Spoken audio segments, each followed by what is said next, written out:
তখন মনে হচ্ছিল যে ইব্রাহিমোভিচই স্বয়ং নেমে যান কিনা, তাই না? অঘটন না হয়ে যায় যে আতালান্তা যদি হেরে যায় ক্লাব ব্রুশের কাছে সেকেন্ড লেগটাতেও। চ্যাম্পিয়ন্স লিগ ফিরছে আজ এবং কাল, আগামী এই 2 রাতেও, এবং সেখানে চ্যাম্পিয়ন্স লিগের রাউন্ড অফ 16-এর শেষ 8 দল কোনটা হবে সেটার হিসেব নিকেশ তো বাকি আছে। প্রথম লেগ শেষ হয়েছে, আজ রাতের যেই 4টা ম্যাচ রয়েছে এবং আগামীকাল যেই 4টা ম্যাচ রয়েছে সেটার ফিক্সচারটা যদি আমরা একটু দেখে নিই, সেখানে দেখতে পারবো আজ রাতে সবচেয়ে বড় ম্যাচ কোনটা, AC Milan Feyenoord, Bayern Munich Celtic, কোনটাকে বলবেন? বোধহয় এসি মিলানের ম্যাচটাকে সবচেয়ে বড় ম্যাচ হিসেবে আপনি গণ্য করতে পারেন, যেহেতু তারা 1-0 গোলে পিছিয়ে আছে। ফেইনুর্ডের বিপক্ষে তাদেরকে জিততেই হবে। অন্যদিকে আতালান্তা তারাও পিছিয়ে, ক্লাব ব্রুজের বিপক্ষে তাদের ঘরের মাঠের ম্যাচ। বায়ার্ন মিউনিখ তাদের 2-1 গোলের লিড আছে, সেল্টিকের সঙ্গে খুব কঠিন হওয়ার কথা নয় তাদের লড়াইটা। বেনফিকা 1-0 গোলের লিড মাথায় নিয়েই খেলতে নামবে মোনাকোর বিপক্ষে পর্তুগালে নিজেদের ঘরের মাঠে। এই যে 4টা ম্যাচ আমরা দেখলাম, এই জায়গায় বোধহয় 4টা ম্যাচের ভেতরে 3টা ম্যাচে সহজে প্রেডিকশন করা যায়। কোটি মানুষের আস্থার ভালোবাসায় 11 বারের মতো দেশের 1 নম্বর রেফ্রিজারেটর ব্র্যান্ড ওয়ালটন। আপনি কি সেটা সংখ্যা 4 বলবেন নাকি 3টা বলবেন? দেখেন, এসি মিলান ফেইনুর্ড, আমার মনে হচ্ছে এসি মিলান পিছিয়ে থাকলেও যেহেতু নিজেদের ঘরের মাঠে খেলে এবং তারা হচ্ছে সিরিয়াতে লাস্ট ম্যাচটা বেশ ভালো করেছে, তারা মনে হয় এই ম্যাচটা আসলে কামব্যাক করবে। আমরা এই ম্যাচে এই গেল হচ্ছে এক পরত। আমরা যদি পরের দিনে ফিক্সচারটা দেখে নেব, তারপরে কথা বলবো আসলে দেখে নেওয়া যায়। সেখানে তো আসলে সব আকর্ষণ সেই একটা ম্যাচকে ঘিরেই, Real Madrid versus Manchester City, Santiago বার্নাবেউতে হবে সেই ম্যাচ। প্রথম লেগটা 3-2 গোলে জিতে এগিয়ে রয়েছে রিয়াল মাদ্রিদ। পিএসভি ইভেন্টাসের ম্যাচও রয়েছে, পিএসজি ব্রেসের ম্যাচ রয়েছে এবং একই সাথে বরুসিয়া ডর্টমুন্ড এবং স্পোর্টিং সিপির ম্যাচ। আচ্ছা, এবার আমরা যদি একটা একটা করে আসি, রিয়াল ম্যান সিটি আমাদের আলাদা করে পরে কথা হচ্ছে, তবে আমরা আজকের ফার্স্ট ম্যাচ ডেতে যা যা ম্যাচ রয়েছে আমরা এসি মিলানে আসি। জলাতান ইব্রাহিমোভিচ কথা বলছিলেন, তিনি বলছিলেন প্রেস কনফারেন্সে তিনি এসেছেন। হ্যাঁ, মানে কি অদ্ভুত না যে ইব্রাহিমোভিচ চলে এসেছেন এবং তিনি এখন না অনেকদিন ধরে তিনি এসি মিলানকে এমনভাবে ওন করেন যে মনে হচ্ছে তার বাকি যে আর ক্লাব ছিল, তিনি ইউভেন্টাসে খেলেছেন, ইন্টারে গেছেন, এগুলো আসলে নস্যি। তিনি এখন পুরোপুরি একজন রোসোনেরি, তাই না? এবং কথাবার্তা শুনলে মনে হচ্ছে তিনিই প্লেয়ার। আমি তার কয়েকটা কথা শুনছিলাম, তিনি বলছেন যে আমাদেরকে জিততে হবে খেলা সান সিরোতে।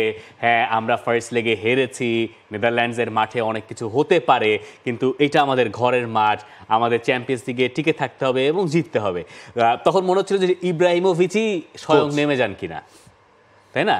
তো তারপরে আপনি আসেন এই ম্যাচের দিকে যদি আমরা ফোকাস করি, পিএসভি বলছি ফেইনুর্ড, আমার তো মনে হয় ফার্স্ট লেগে যা করেছে, এখন তারা যখন সান সিরোতে যাবে তারা জানে যে তাদের ইতিহাস গড়ার তারা হাতছানি দিচ্ছে খুব কাছাকাছি। এবং তাদের যে কোচ বোশার্ট, তিনি গত সপ্তাহে দায়িত্ব নিয়েছেন, ওটা তার ফার্স্ট ম্যাচ ছিল, সেই ম্যাচে এসি মিলানকে তারা হারিয়ে দিয়েছে। তো এই ম্যাচে আমরা কি একটু জমিয়ে তুলতে পারি প্রেডিকশন গেমটা?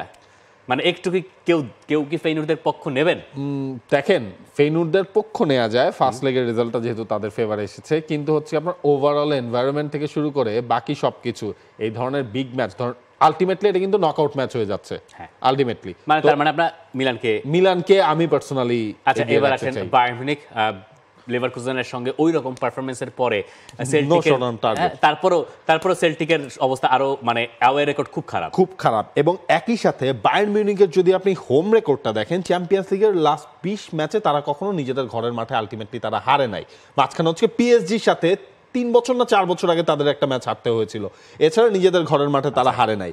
এবং একই সাথে এই ম্যাচে ধরেন হচ্ছে গিয়ে যে আলফান্সো ডেভিদ হয়তোবা ফিরতে পারেন, ফার্স্ট লেগটা তিনি মিস করেছিলেন, তার ফিরে আসার একটা চান্স রয়েছে। তবে হ্যারি কেইন লাস্ট দিন কিন্তু ট্রেনিং সেশন তিনি এখনো অংশ নেন নাই। যদি আবার হ্যারি কেইন না থাকে, তারা তো শর্ট অন টার্গেটই তো তারা গোল রাখতে পারছে না, সেটা আবার না হিতে বিপরীত হয়ে যায় নিজেদের ঘরের মাঠে। আচ্ছা, বেনফিকা না মোনাকো, এই জায়গায় দেখেন ফার্স্ট লেগে আমি প্রেডিকশন দিয়েছিলাম মোনাকো, সেটা হয় নাই। মোনাকোর যা অবস্থা তাতে আমার মনে হয় যে বেনফিকা শুড গো থ্রু। এবং দি মারিয়াকে আমরা আগের ম্যাচে দেখলাম যে ইনজুর্ড হয়ে মাঠ ছেড়েছিলেন, কিন্তু এই ম্যাচে হয়তো বদলি হিসেবে আমরা আবার বেনফিকার ঘরের মাঠেই তো আলটিমেটলি এই জায়গায় আমার মনে হয় আরেকটা যে এটা আবার অঘটন না হয়ে যায় যে আতালান্তা যদি হেরে যায় ক্লাব ব্রুশের কাছে সেকেন্ড লেগটাতেও। কিন্তু দেখেন ক্লাব ব্রুশ যেভাবে ম্যান সিটির সঙ্গে খেলেছিল, ওই ম্যাচটার কথা মনে করে দেখেন, যেখানে তারা লিড নিয়েছিল, সিটি ফিরলো, ওই ম্যাচে তারা 2 গোলে লিডও নিতে পারতো, আরেকবার লিড নিতে পারতো।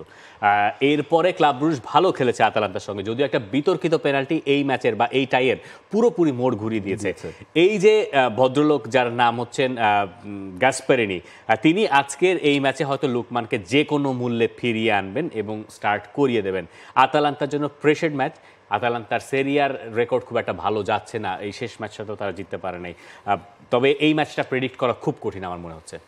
তারপরও হচ্ছে গিয়ে ধরেন প্রেডিকশন যদি দিতে হয়, আমার মনে হয় আতালান্তা দেখবেন একটা আতালান্তা ঘরের মাঠ বলে, ঘরের মাঠের তো খেলা, হ্যাঁ কিন্তু তারা তো পিছিয়ে রয়েছে, তারপরও আমার মনে হয় আতালান্তা কামব্যাক করবে। আচ্ছা ঠিক আছে, প্রেডিকশন জানতে চাই আমাদের দর্শক আপনারটা বলে দেন, না হলে তো পরে হচ্ছে আমি একা না ঠিক আছে, আমি আতালান্তার পক্ষে প্রেডিকশনটা দিয়ে রাখলাম। আমার বিশ্বাস যে ইউরোপা লিগের উইনাররা একটা চমক হয়তো দেখা বে, এবং তারা তো 9 নম্বরে ছিল বলেই, 9 নম্বরে ছিল না চ্যাম্পিয়ন্স লিগের ওই 36 দলের 9 নম্বরে ছিল, তারাই সবচেয়ে সুপিরিয়র টিম হিসাব অনুযায়ী।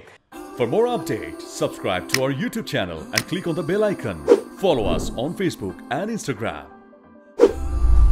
Download T-Sports app to enjoy exciting games and highlights. Visit tsports.com.